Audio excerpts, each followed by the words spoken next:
Enregistrement. Ok. Bonsoir.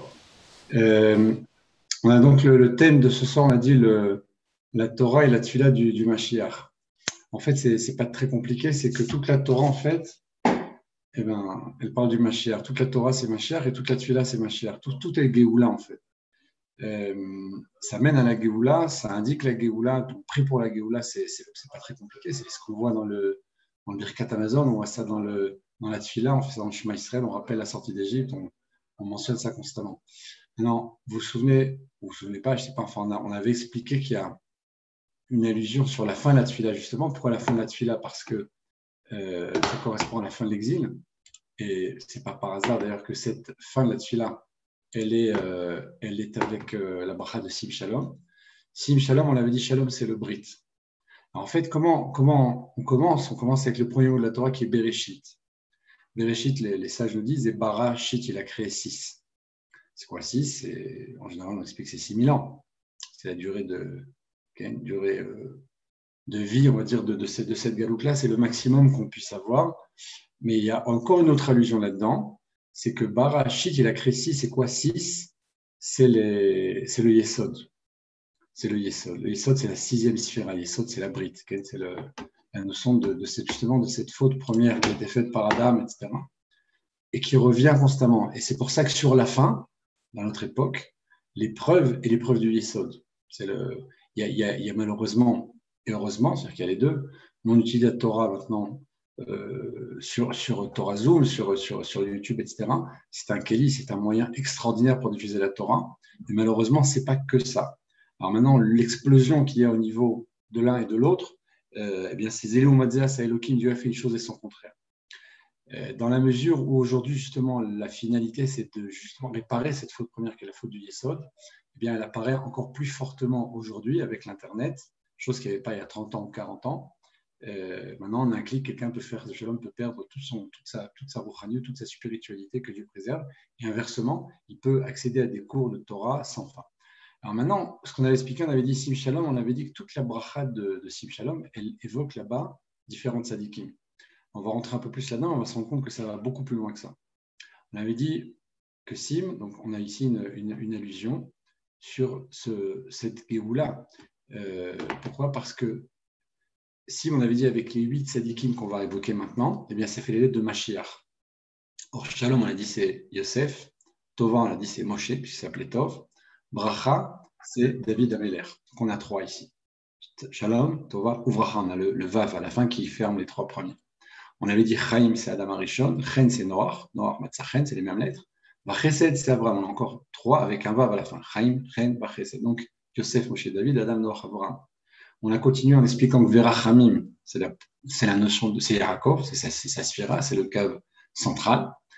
À Lénon, on avait expliqué que c'était Yitzhak. On ne va pas maintenant revenir sur tout ça, même si on peut le redévelopper s'il y a des questions, mais c'est en gros l'idée. Maintenant, on a vu que tout ça correspond à ces 8 sadikim. 6, c'était 8. Or, ces 8 sadikim en hébreu, 8, c'est Chet. Et la lettre Chet rajoutée au mot de Sim, mais ça correspond ça crée le mot Mashiach. Maintenant, si on va encore un peu plus loin, on voit que le Sim, le mot lui-même de Sim, c'est un Shin et le Yud même. Le Shin, en hébreu, d'après le Sod, ça correspond à un remplissage du nom d'Elohim. C'est-à-dire que j'ai un équilibre ici. Je vais expliquer pourquoi je vais expliquer ceci-là, parce que j'ai un équilibre entre Yosef, Moshe et David, on a dit Shalom Tova Bracha, et Chaim Chen Vachesed c'est Adam, Noach, Avram, on avait dit qu'ils sont même totalement équilibrés, puisque le premier est Yosef et le dernier est Avram. Or, ils sont liés ensemble. Le deuxième est Moshe, qui est lié lui-même avec Noach, qui est avant-dernier, enfin qui est le deuxième dans la deuxième série. Puis ensuite, j'ai Bracha David et Chaim immédiatement. Donc David et Adam. C'est vraiment qu'ils sont liés, l'un est le dernier, l'autre est le premier. Donc on a 3 et 3 dans un ordre absolu, précis. Ce que j'ai, lorsque j'ai Rachamim et Alenu, Yaakov et Yitzhak, où est-ce qu'ils se trouvent au départ?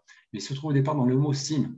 C'est-à-dire qu'on a 6, on a dit 6 Sadikim, donc c'est Yesod, ce fameux Shit, Barachit, il a créé pour 6. On a 7 qui est Yitzhak, qui est Yaakov, pardon, on a 8 qui est Yitzhak. Le 7, eh bien, ça correspond à Maïm. Alors en hébreu, ça peut se dire aussi mais telle chose, les eaux de telle chose. Donc le Yud même qui est à la fin correspond à Yaakov, à la fin du mot Sim. Yud même à la fin du mot Sim correspond à Yaakov. Et la première lettre de Sim, qui est le Shin, eh bien, ce qu'on appelle c'est le nom Elohim qu'on écrit Elohim des Yudin. Quand on écrit le nom d'Elohim, il y a plusieurs façons d'écrire d'après la Kabbalah, comme le nom de Yud Kevavke. quand on l'écrit avec un certain remplissage d'une certaine façon en répétant les lettres, on obtient la valeur numérique, par exemple, de 200, la lettre Resh, ou la lettre Shin qui est de 300. Or là, le Shin correspond à ce 300, ça correspond au nom d'Elohim d'une certaine façon. Donc j'ai Shin ici qui est 300, qui est lié avec Yitzhak, et le Yud qui est lié avec Yaakov. Donc on a un équilibre absolu du début jusqu'à la fin. Ça va beaucoup plus loin parce que on a dit que tout ça, on les retrouve, tous ces tzadikim-là, comment? Dans la bracha des fils. On a dit c'est Birkat Abanim qui est Birkat Anechadim, c'est des petits-fils en fin de compte.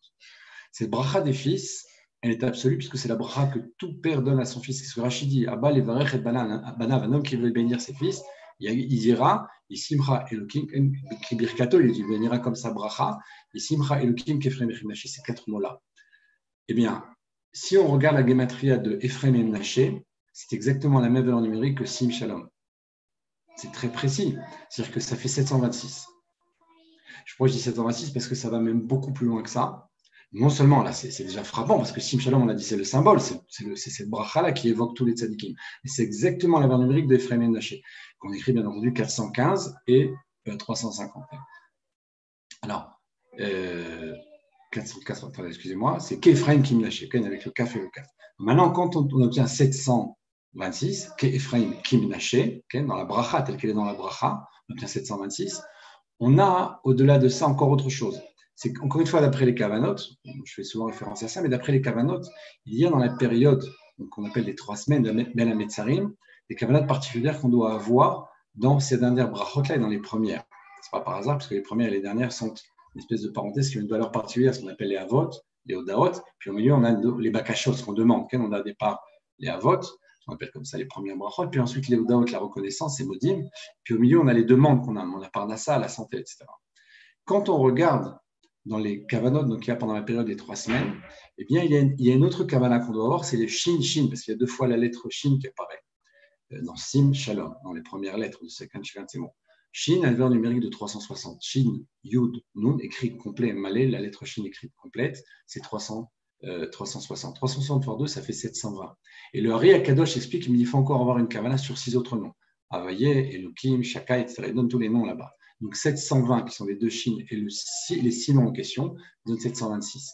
Ce que je dis sur Ephraim et Menaché, ce n'est pas écrit dans les livres du Hari. Ce que je donne ici, c'est les kavanot très très globalement, très succinctement. Et c'est pour vous dire à quel point la bracha des fils et la définition qu'on a donnée, ce qu'on a réussi à voir là-bas, est très précis puisque ça correspond à Sim Shalom, mais ça correspond également à toutes les kavanot qui est là-bas.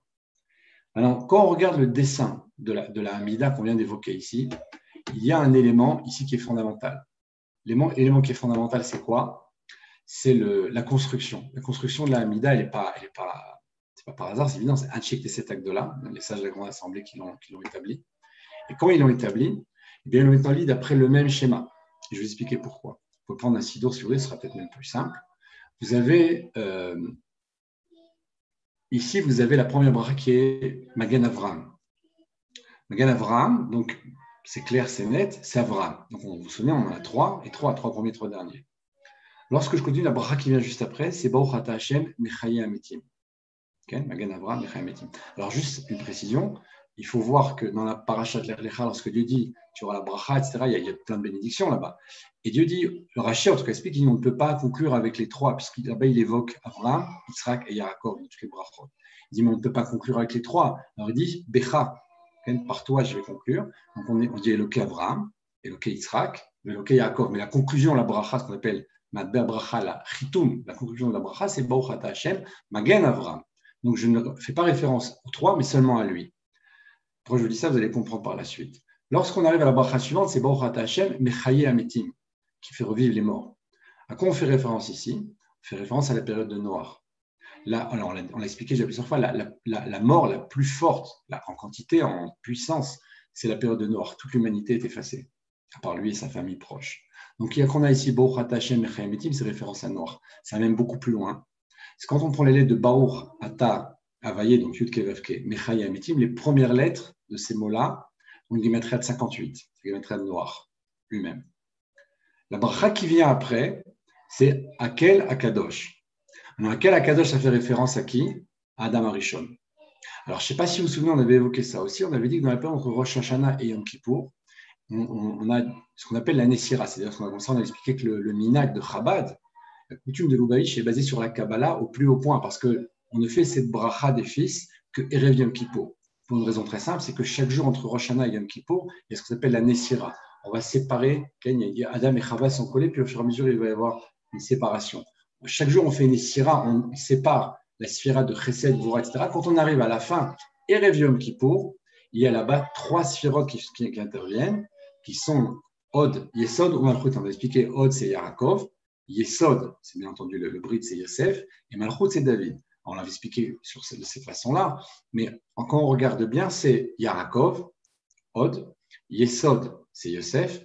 Et Malchut, c'est Ephraim et Ménaché. On a ici donc la bracha du grand-père à ses petits-fils en passant par Yosef. C'est Yosef qui est là, qui place ses fils, etc. Ils sont interchangés. Il est totalement présent, Yosef. Donc on a une bracha qui est triple ici, qui est Yaakov, Yosef, Ephraim et Ménaché. Donc ça, c'est la coutume de Chabad. D'ailleurs, tous les 3 jours-là, on fait Malchut 3 fois. Il y a 3 séudotes, on va 3 fois au mikvé. Quand on fait les caparotes, c'est 3 fois.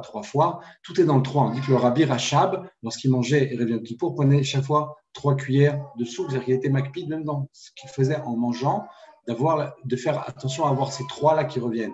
Cette kavana-là qui existe, donc au niveau de la Kabbalah, eh bien, c'est ce que fait Chabad spécialement et uniquement Erev Yom Kippour pour cette raison-là, parce qu'on a ici ces 3 sphirotes. Donc, pour revenir à notre sujet, on a ici Akel Akadosh, qui devient, pendant les 10 jours de Tchouva, donc on a ici cette séparation entre Adam et Chava, cette Messira du premier Rosh Hashanah jusqu'à Kippour, pendant ces 10 jours-là. Donc, la référence ici, elle est à Adam Arishon. Pourquoi ? Parce que ça devient Amelech Akadosh. Or, Amelech, c'est Malchut, c'est Keter. Ils sont liés. Keter, c'est qui ? C'est Adam Arishon. Donc, j'ai ici Avraham, de façon claire, Magen Avraham, j'ai ici Noach, puisque Mechaya Mitim, la résurrection des morts, plus que Noach, c'est difficile. Et j'ai ici Akel Akadosh qui devient un Melech Akadosh, donc la référence à Keter, puisqu'on commence à dire ça à Rosh Hashanah. Rosh Hashanah, c'est Keter, Keter Sheba Keter, c'est la référence absolue pour le Keter, pour la couronne. Donc, j'ai ici Avraham, j'ai ici Noach, et j'ai ici Adam Arishon. Ce n'est pas terminé, c'est évident, puisqu'on a un schéma qui est très précis ici, on a les dernières brachot. Lorsque j'arrive à la bracha de Amachazir Shrenato Letzion, on a ici une référence à Moshe Rabbeinu. Modim, okay. Je vais juste me présenter un sidour à l'écran pour que je puisse voir et ne pas pas faire d'erreur. Il est ici. Ok. Donc on a ici quoi? Ok. Alors, on y... Ok. Atov Shimcha Ulchan Eleodot. Alors, quand vous dites Baruch Ata Hashem Atov Shimcha Ulchan Eleodot, eh bien, ça correspond à Aaron. Dans les Kavanot, c'est le Hod. La bracha qui est juste avant. Alors, donc, on a Aaron. Aaron est toujours lié avec Moshe. En Moshe, on a ici les pages d'avant. On va commencer peut-être dans l'ordre. Et ici. Ok. Shmar Kolenu, d'abord, Shmar Kolenu, on est dans les dernières. Alors, Baruch Ata Hashem, Shomea Tefila. Shomea Tefila. Alors, Tefila, on avait expliqué, la valeur numérique de Tefila s'écrit dans le Sidour sans Yud, c'est la valeur numérique de 515. Donc, la conclusion de ce 515, on dit c'est Yosef, Moshe, David. Donc, c'est David, essentiel ici. Donc, la référence ici, elle est sur David. Quand je continue avec la bracha qui vient après le Retse, on a la conclusion.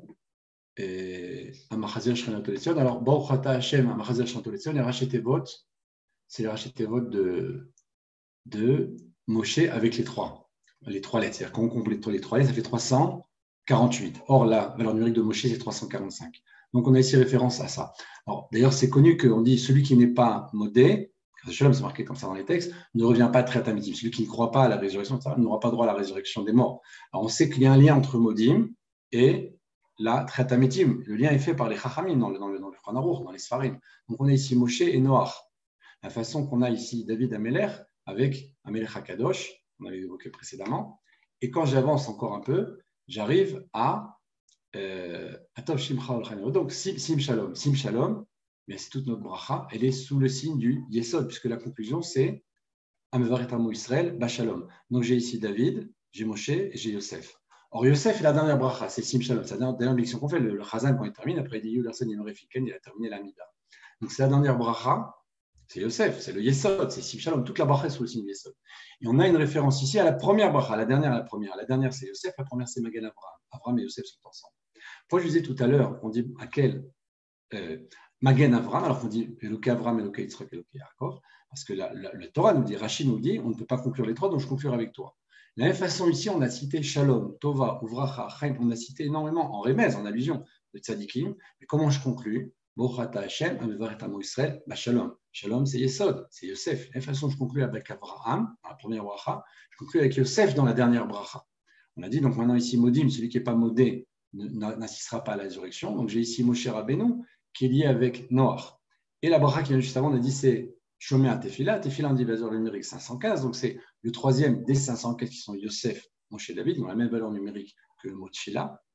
Ça correspond à quel Akadosh qui devient un Melech Akadosh. Donc il se fait la Malchut de David qui est lié avec le Keter de Adam Arishon. Donc je ne sais pas si vous voyez à quel point il y a un check des 7 actes de là, on introduit ici ces notions de ces tzadikim qui sont dans la bracha de Sim Shalom, mais qui sont également dans les premières et dernières brachot de la Mida. Ça va très très loin.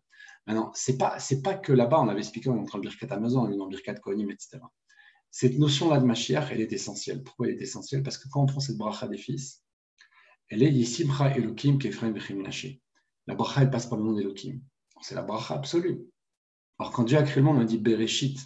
Okay, il a créé pour 6000 ans. Il a créé dans le Yesod, avec la réparation du Yesod. Le mot qui vient après, c'est Bereshit Bara Elokim, le troisième mot en tout cas. Donc, le départ, le commencement est dans le Shem Elokim. Lorsqu'on avance encore un peu dans le passage qui vient juste après, il y a marqué Veruach Elokim Erfet Apneamayim. Le souffle d'Elokim est sur la surface des eaux. Et là, on a dit le Baal Turim, qui fait référence au Yalkut Shimon et d'autres midrashim, dit Zerucho, il y a une gematria là-bas, Zerucho Shel Melech HaMashiach. C'est le souffle du roi Mashiach. Et pourtant, lorsqu'il fait une référence à tous ces textes, parce qu'il explique là-bas les différents Geluyot, il dit Tohu, c'est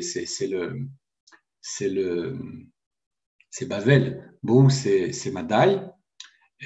Ensuite, il y a Rocher Rapnetom, Rocher, il dit là-bas c'est Yavan, parce que Yavan a justement voulu nous obscurcir nos yeux, et c'est pour ça qu'on a Hanouka, et ensuite qui est l'éclairage, qui est la lumière, l'huile, et ensuite on a Alpeneteum, et Théum, comme c'est un puits sans fond, quoi, c'est quelque chose on ne voit pas le bout, ça correspond à Malchut Arisha, cet exil-là qui est tellement long, parce que les autres sont 70 ans, 200 ans, c'est pas un exil de 2000 ans, ça n'en finit pas. Bien sûr qu'il va se finir, on est au bout, on est tout proche. C'est-à-dire l'image, c'est de dire pourquoi il s'appelle Théum, parce que l'exil est très long. Donc là, il fait référence dans la création, la post-création du monde, au cas de Galouyot.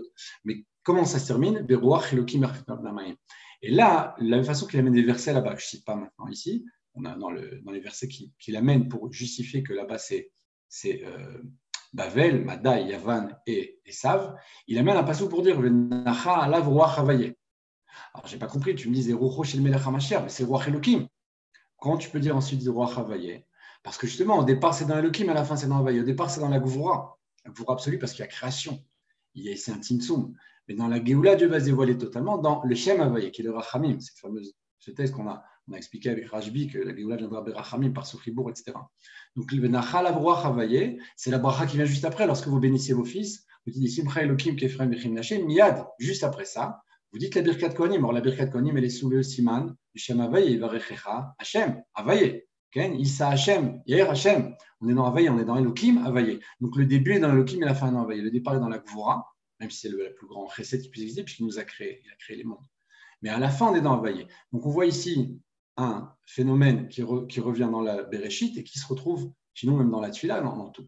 Maintenant, ça va beaucoup plus loin. Quand vous prenez, je fais référence ici à Bereshit, c'est volontaire, c'est que lorsque vous prenez ces parachiotes-là, donc de la Torah, la première paracha, c'est Bereshit. Or, Bereshit, c'est Adam Arishon. C'est le sommet, c'est la fin. On en arrive au bout, on lui a créé absolument tout. Et puis, le dernier jour, avant Shabbat, il va créer l'homme. Après, il y aura d'autres péripéties, mais le point culminant, c'est la création d'Adam. Donc, on a ici Adam Arishon. Lorsqu'on prend la paracha qui suit, c'est Noach. Donc, on a déjà deux références. Bereshit, Noach. On a Adam Arishon, Noach. Lorsque j'arrive au troisième, j'ai l'Ech Lecha.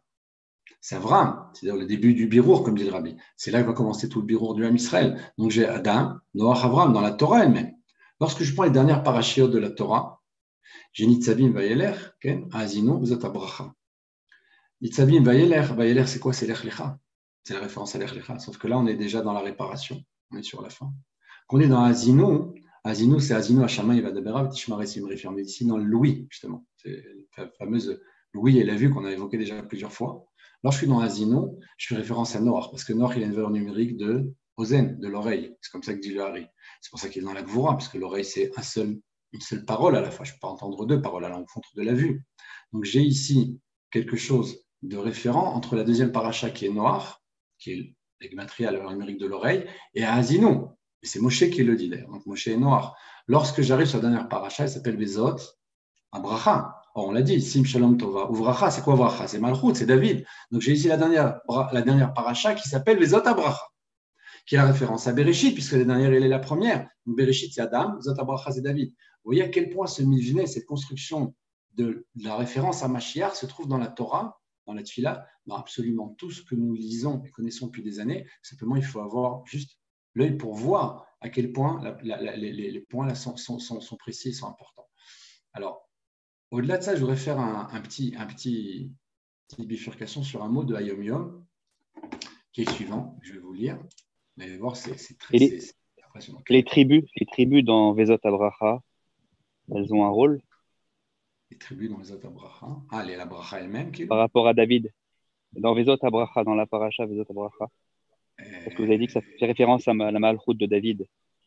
Mais est-ce que là, on parle de toutes les bénédictions des tribus Il y a ici une référence à la fin des temps. Les 10 tribus vont revenir. On va voir les 12 maintenant. C'est Ken, c'est Ken. Je n'ai pas évoqué ça. Ken, peut-être. Ouais.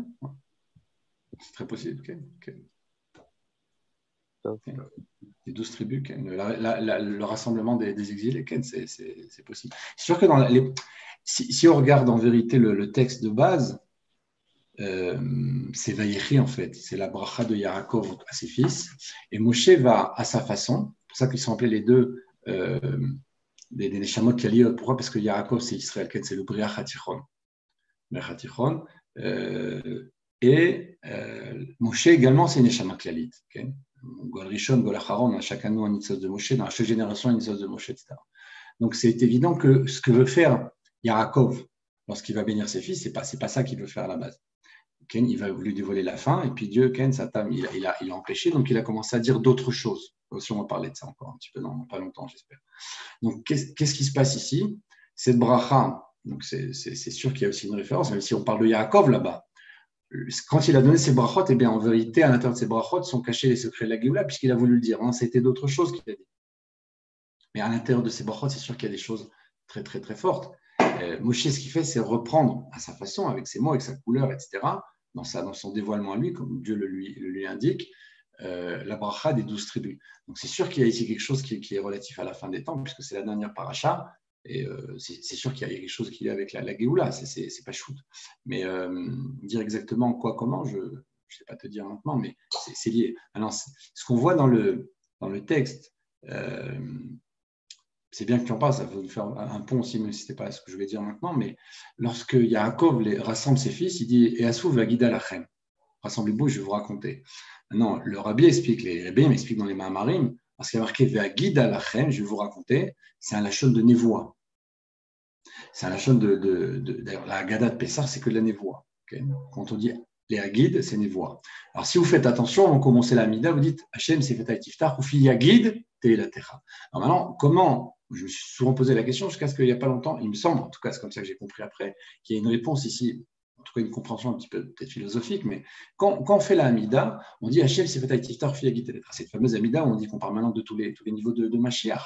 Comment est-ce qu'avec un texte qui est imprimé, qui est d'une précision absolue, qui est d'une lumière, quand on regarde en plus ces cavanotes du Hari, etc., vous voyez à quel point chaque mot, chaque virgule, c'est une bombe atomique, c'est une précision impressionnante, c'est même pas, c'est très très difficile d'imaginer à quel point. Quand vous regardez la Hamida, vous dites maintenant, je vais lire un texte, okay, je lis le même texte à chaque fois. Comment est-ce que je peux dire, Dieu ouvre ma bouche et je vais raconter? Maintenant, c'est quoi? Il y a guide, c'est de la névoie. Si j'ai de la névoie, je commence à dire des choses, je commence à raconter des trucs. Alors, comment est-ce que je peux dire qu'en faisant l'amida, je vais avoir la névoie? Mais en réalité, ce qu'on nous explique ici, c'est que si j'arrive à ce qu'on appelle les trabers, à m'attacher à la source, ce que je vais dire dans l'amida, c'est ce que j'aurais dit même si je n'avais pas eu Sidour. C'est exactement ça, en fait. C'est-à-dire que ce que je dis, c'est obligatoirement ce qu'il faut dire. Maintenant, je le dis parce que j'ai Sidour, je n'ai pas le niveau. Mais quelqu'un qui est dans la névoie pourra voir, expliquer, dire exactement tous les mots de l'amida dans l'ordre où ils sont. On parle d'une névoie à très haut niveau, bien entendu, c'est pas. Okay.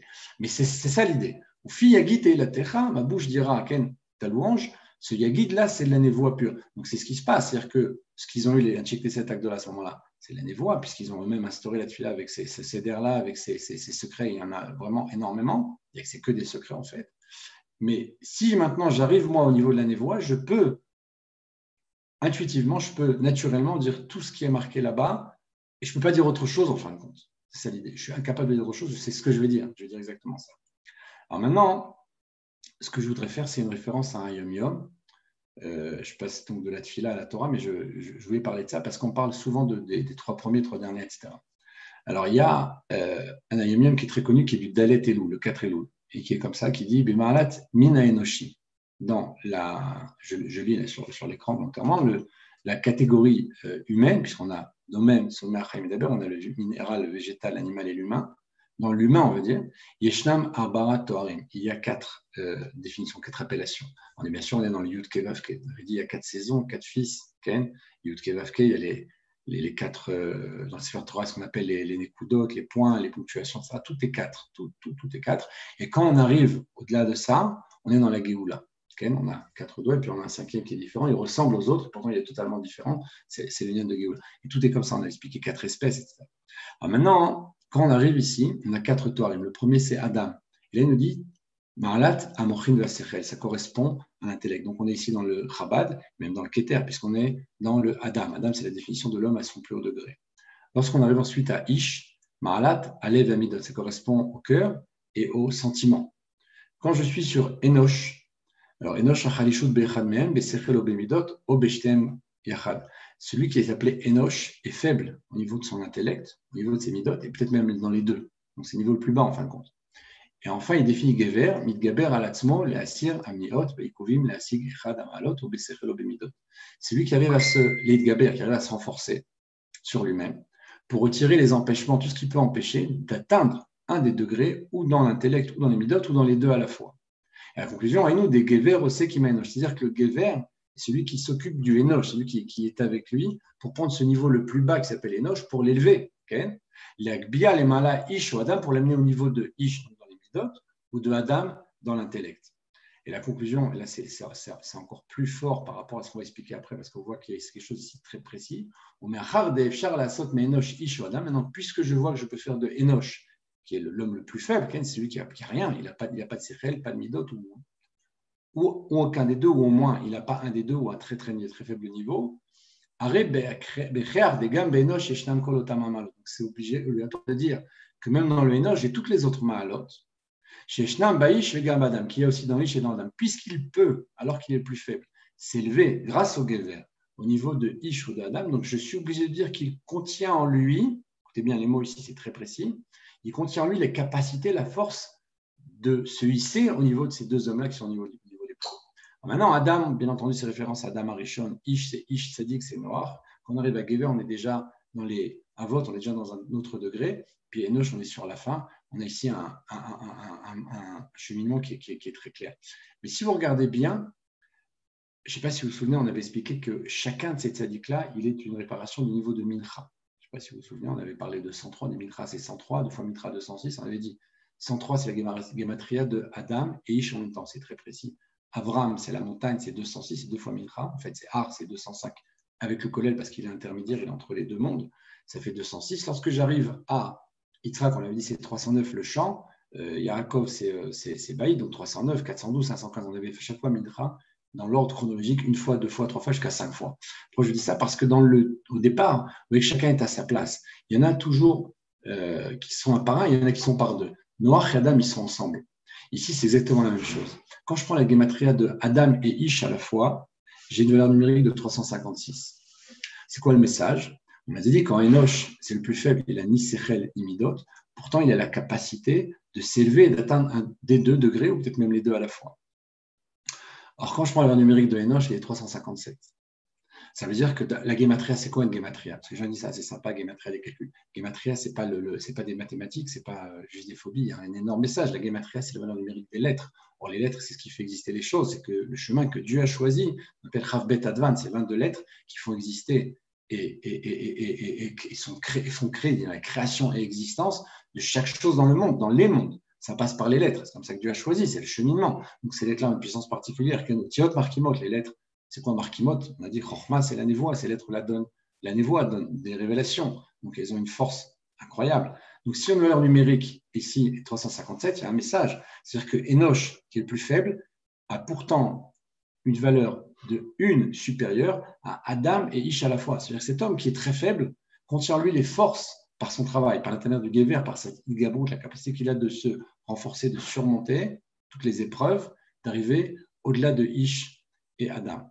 Et ce qu'on a évoqué tout à l'heure, et ce qu'on évoque à chaque fois, c'est qu'il y a 4 degrés. Dans 4 degrés, il y a toujours un cinquième. Pour le cinquième, il est dans la Géoula. Le Hari Akadosh est dans le début des Sfarim qui sont le Etzrok, le Etzraïm, etc. Il n'y a rien dans le monde qui n'a pas en lui ce degré de 4. Quand même, tout est 4, puisque c'est Yud Kevavke. Mais il parle ici du monde tel qu'on le connaît, le monde qu'on vit aujourd'hui dans la Galoute. Ce n'est pas marqué là-bas dans le texte, mais c'est l'idée, il n'y a rien dans le monde qui. Alors maintenant, si je considère que dans la Géoula, il va y avoir un changement absolu, c'est évident, c'est que le même monde dans lequel va se dévoiler Akadosh Baruch Hu, dans chaque détail, eh je vais passer à un 5e degré. Or, la Gematria de Mashiach est 358. C'est-à-dire un de plus que Enoch, qui est lui-même un de plus que Adam et Ish. Ça veut dire que le Mashiach, à la base, peut-être, éventuellement, d'après ce raisonnement, à un degré excessivement bas, peut-être très loin, et pourtant se renforcer au point de devenir celui qui va dépasser Adam, Ish, Gever et Enoch, les 4 degrés, puisque dans les chiffres, il va dépasser tous ces hommes-là. C'est l'exemple de Rabbi Akiva. Rabbi Akiva, le Hari Akadosh dit lui-même, quand il était jeune, il a fait des fautes. Il était Amaharetz, il avait des fautes graves. Alors pourtant, il est devenu Rabbi Akiva, c'est celui qui va enseigner quelque part, va montrer des sodotes à Moshe Rabbeinu. Comment il est arrivé à ça? Mais justement, il a fait un travail sur lui incroyable. C'est l'exemple du Baal Tshuva. D'accord? Donc il y a ici une référence à celui qui va réussir à changer totalement sa vie. Et il va réussir à déprogrammer ce qui était son quotidien. Il va faire un switch incroyable. Donc ça, c'est plus que ce qu'on peut imaginer. C'est pas seulement changer un petit peu, c'est changer diamétralement. Ne pas rester dans ses habitudes, arriver à devenir quelque chose d'autre. Ça, c'est la notion de Mashiach. Celui qui va faire tchouva, advat tzadikial et tioufta, il va faire tchouva au tzadikim. Ce qu'on va faire tchouva au tzadikim, c'est dévoiler chez eux des lumières qu'ils n'avaient pas réussi à amener dans le monde, à dévoiler chez eux-mêmes. C'est pas faire tchouva dans le sens tchouva comme pour nous. On parle ici de tzadikim, donc nécessairement c'est le tzadik, le vrai tzadik, pas le tzadik de la rue, machlopra tzadik, non, c'est pas le tzadik, un kinouï, c'est pas une expression, c'est réel. Donc faire tchouva au tzadikim, c'est le travail du Mashiach. Enseigner la Torah Moshe Rabbeinu et Ovot Akdoshim. C'est pas rien. Donc ça veut dire que le Mashiach a en lui la force de venir de tout en bas et de s'élever au-delà de 4 degrés qu'on a évoqués ici, 356, 350. Pourquoi je dis encore tout ça? Parce que justement, cette notion, elle revient à chaque fois. Il y a une notion première qui existe dans les gènes, dans les hommes, etc., depuis le départ.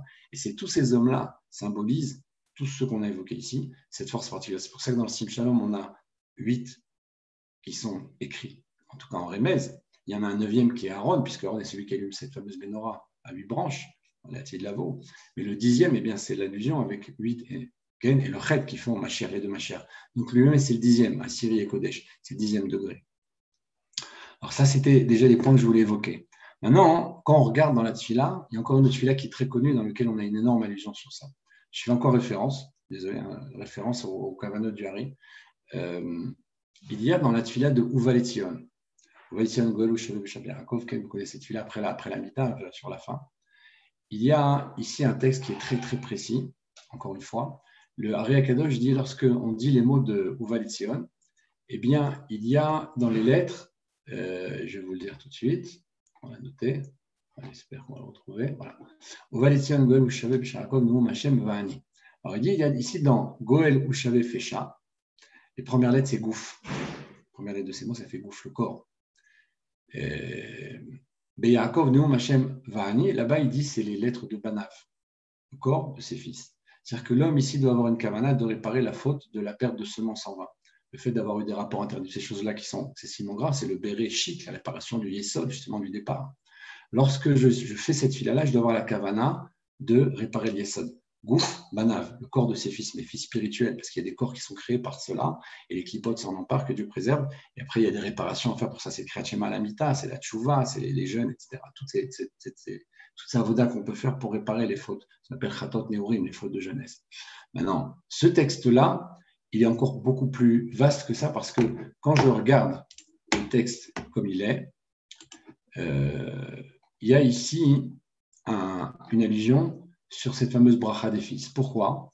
Parce qu'il y a marqué sur la suite, Ruchi Asher Alecha, mon souffle qui est sur toi, okay? Dans le Uvaletien de Golshaveb Sharakov, mon Hashem Ani Zot Beriti, Otam Amar Hashem Ani. Zot Beriti, bien entendu, c'est le Brit, on a ici une référence absolue. Ruchi Asher Alecha, le souffle qui est sur toi, mon souffle qui est sur toi. Il y a marqué lorsque Yaakov a retrouvé Yosef, que pendant 22 ans, il avait perdu le roi HaKodesh, il avait perdu la névoie.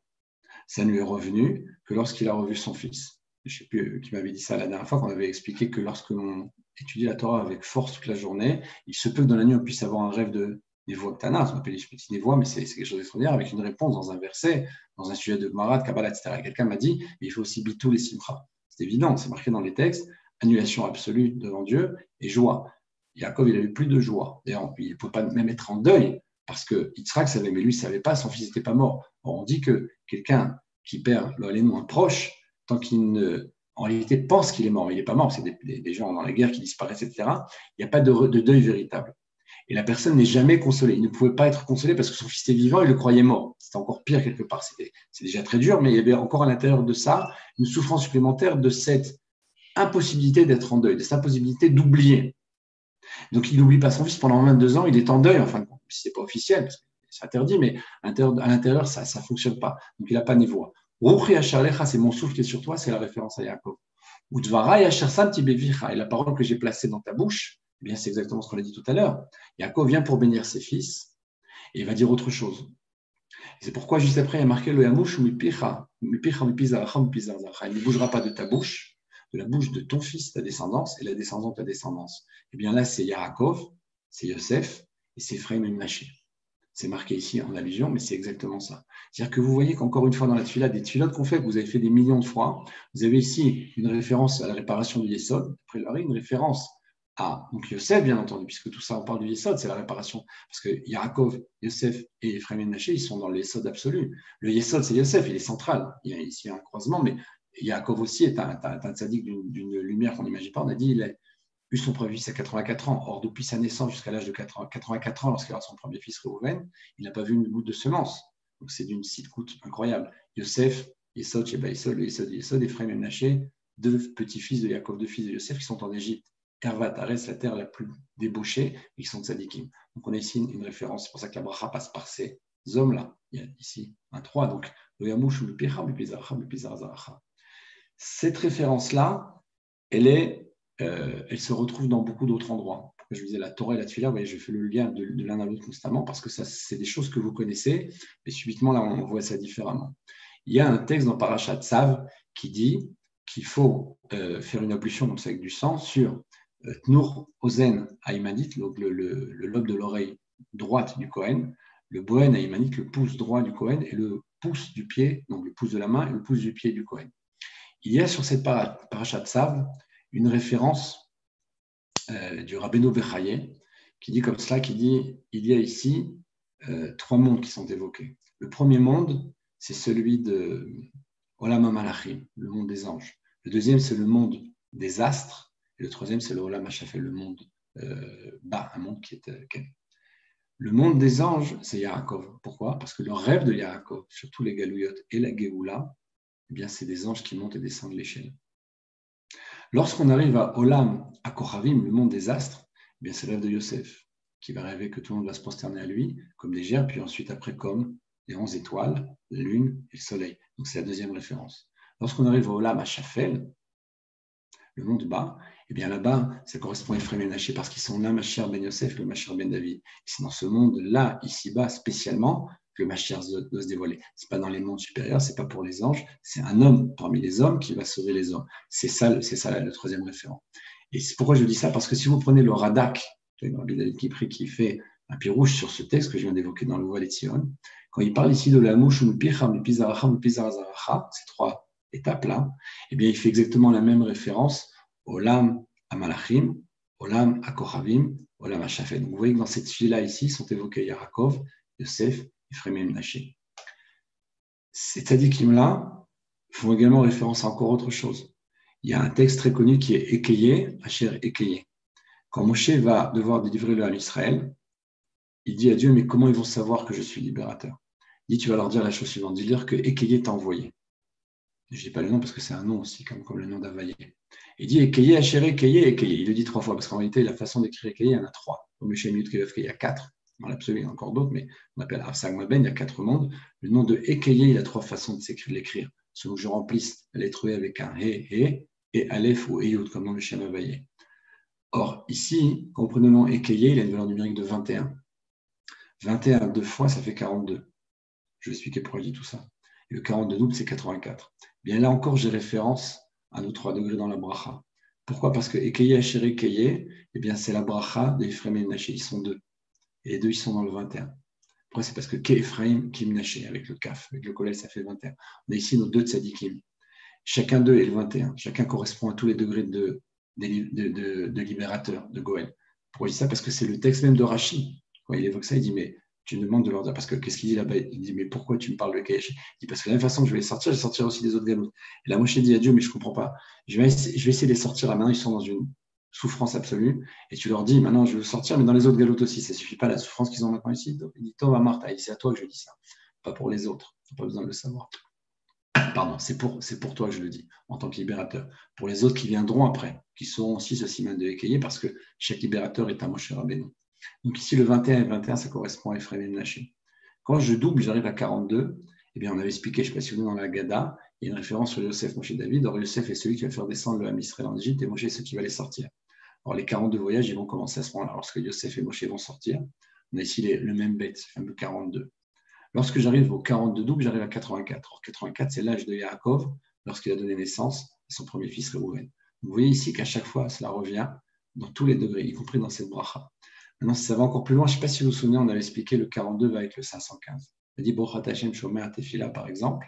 C'est le mot Tefila a une valeur numérique de 515. Or, dans chaque passage de la Tefila, on intercale, d'après les Kavanot, un des morceaux du Shem Mab. Ce nom, donc, il y a 42 lettres, 42. Donc, on est dans la Sfirat HaOmer. Donc, ici, j'ai un 42 constant. Et le dernier 42, eh bien, je pense à ce dernier nom, qui sont les 6 dernières lettres du Hana Bechoar.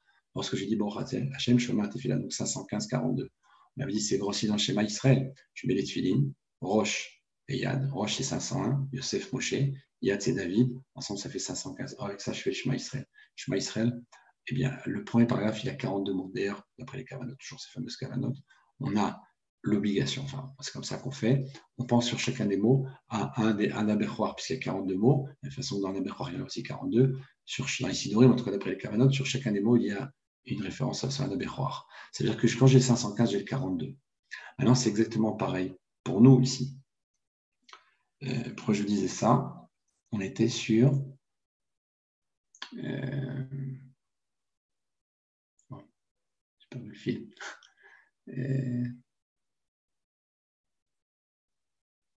Si quelqu'un suit et se souvient, j'écoute. Je suis parti là, je me suis évadé. Alors, on est ici dans 515 et 42. Pourquoi? Parce que quand j'écris le nom de Ekeye, ce qui manque, c'est le futur. Il dit Dieu, je suis là, je vais sortir de ce galoute, mais aussi les autres galoutes qui vont venir. Donc ici, il y a Ekeye, c'est je serai. Ken, le Aleph, en hébreu, lorsqu'on dit je vais faire, il dit et Ken, je parle dans le futur, je mets le Aleph, et puis ensuite, il y a le verbe qui vient. Et c'est l'air Ken, je vais aller, je vais faire, etc. Donc le Aleph, c'est le futur personne, Ken, la première personne. La première personne au futur. Donc il y a marqué Ekeye, il nous manque ici ce Aleph, ce futur-là. Lorsque je prends les lettres qui suivent, j'ai un E, puis un Yud et un E. Or, le E premier, si c'est dans l'ordre, on va dire que c'est les milliers, centaines, dizaines et unités. Le E, le premier, correspond à 5, donc c'est 500. Le Yud, c'est 10, et le dernier 5, donc 5 lui-même, c'est l'unité. Donc j'ai ici un 515. Lorsque je rajoute ce Aleph-là du Ekeye, ce fameux nom E, Aleph, puis E, Yud, E, je viens de leur numérique d'après cet exemple qu'on a donné ici, de 516, puisque j'ai rajouté encore un. Donc, ça veut dire ce qui nous manque, c'est ce Aleph-là, pour arriver au 516. Le fameux 516, on l'a dit, on est 515. C'est à chaque fois le référent en Mashiach, post-Mashiach. Ce qui manque, c'est ce fameux Aleph, comme dans Gola et Géoula. J'ajoute ce Aleph pour arriver à la Géoula. Donc, ce qu'on rajoute ici, eh bien, c'est ça. C'est le bracha des fils, et c'est une bracha énorme. Ces textes qu'on a évoqués dans Valetzion, Sim Shalom, le Chumash lui-même, etc., la référence dans les 3 dernières brachot de l'Amida, c'est quelque chose qui revient absolument dans tout. C'est le schéma des symboles du libérateur, du Goël lui-même, qui amène au Mashiach. Et c'est vrai absolument dans tout, dans la Torah, dans la Tfila, etc. Il y a encore beaucoup d'autres exemples. Je ne sais pas si vous avez encore le punch, mais je commence à fatiguer, je reconnais. Baruch Hashem. Limudé Bashimot, comme on dit. Ok. Tu disais quoi, Israël? Voilà. Tu étais en train de me parler, là? Je te parlais. Là, non? Ah non. Non, tout va bien, là. Baruch Hashem.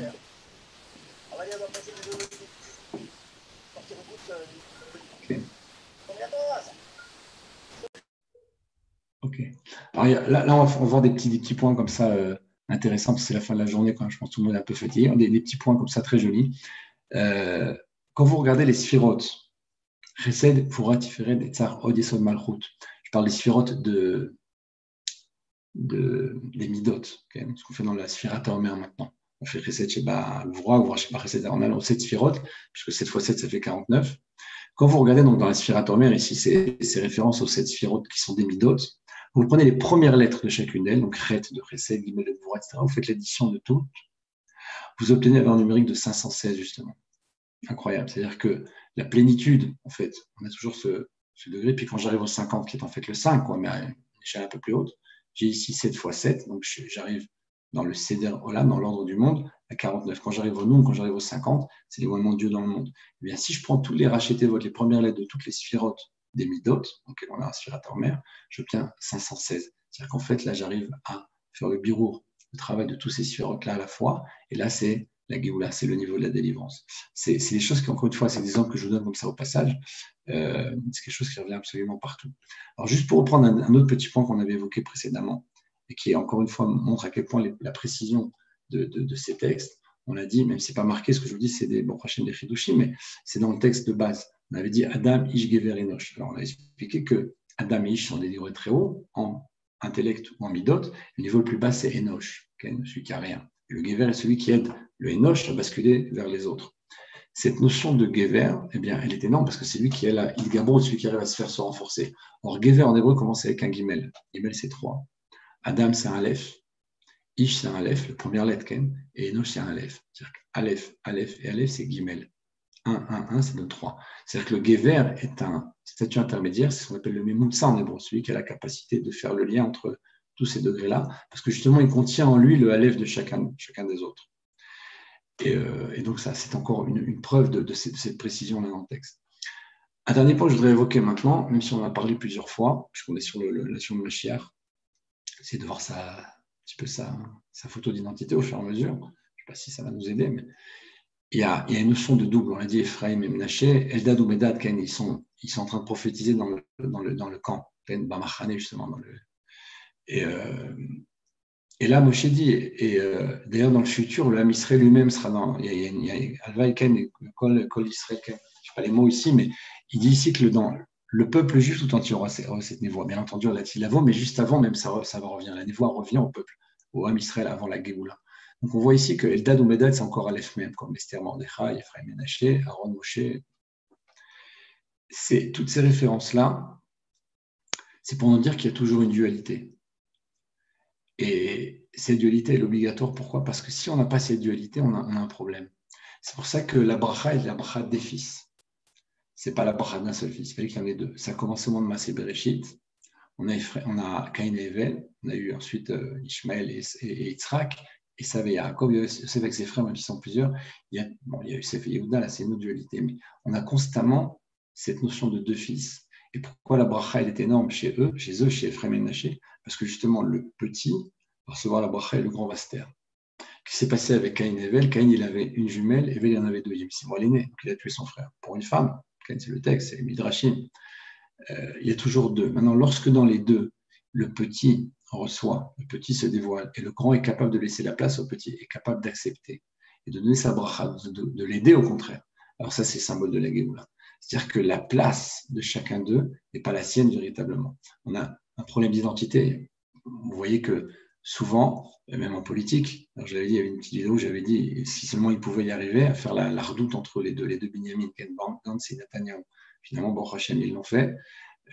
C'est un miracle, c'est quelque chose d'extraordinaire. C'est-à-dire que même en bas, au niveau matériel, au niveau du gouvernement israélien, même si c'est pas je ne parle pas de Mashiach, et c'est quand même une malchoute, ils dirigent le peuple juif sur sa terre. c'est pas rien, quoi. Ils ont une responsabilité énorme. Donc, ces deux hommes-là ont réussi à faire un lien entre eux, à se lier. On a ici une capacité à laisser la place à l'autre. Ça, c'est le message de Mashiach, les deux niveaux de Mashiach, parce qu'ils ont toujours deux, c'est Mashiach et Léo, Mashiach ben Yosef, Mashiach ben David. On est obligé d'avoir ici une dualité. Et ça commence avec la bracha des filles, justement, parce que le petit reçoit et le grand est d'accord, il se tait, il accepte, il est OK avec ça. Et ça, c'est justement les mains qui se croisent, cette capacité de changer les places. Et ici un changement. Et ça se passe parce que c'est Yosef qui est dans le milieu.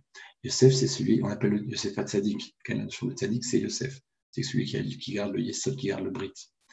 Quand on parle du Tzadik, après la Chassidoute, il y a chez tous les hommes une capacité à faire itkafia, se retenir. On veut manger quelque chose, on ne mange pas. Le Tzadik, il ne fait pas seulement itkafia, il fait itapra. Il transforme, il bouleverse, il révolutionne. Il peut faire itapra, c'est-à-dire transformer le mal en bien. Je ne sais pas transformer le mal en bien, je sais repousser le mal. Je sais m'éloigner du mal, je sais faire attention au mal. Lui prend le mal et il en fait du bien. Donc cette bracha, elle doit passer par une itapra, c'est pour ça qu'Yaakov croise ses mains. Il y a cette capacité-là de l'un et l'autre de donner sa place. S'il y a ardout, s'il y a lien entre les deux, s'il y a interaction, il y a échange, alors on a ici une capacité d'amener la Géoula, d'amener le Mashiach ici-bas. C'est ça tout le message, en tout cas un des grands messages de cette bracha d'Adéphis, de cette situation-là où il y a toujours deux qui apparaissent. On avait dit dans Birkat Kohanim, on voit 2 fois 3, et là c'est 3 fois 2, on a toujours une dualité, Adam et David, Moshe et Noach, Ephraim et Ménaché, Ken, Yosef et Avram, on a toujours un 2 ici. Ça continuera après, il y en aura d'autres, mais avant cela, on n'avait pas réussi. Donc ça veut dire qu'il faut qu'à chaque fois, on ait cette capacité de l'évater, laisser la place à l'autre. Si j'arrive à laisser la place à l'autre, si les deux tzadikim arrivent à laisser la place à l'autre, alors c'est le lien de Géoula. C'était un des messages que je voulais encore donner ce soir. S'il y a des questions, je vous écoute. Sinon, pour ne pas rentrer encore dans des sujets plus compliqués, on va en rester là, au moins pour ce sujet d'aujourd'hui.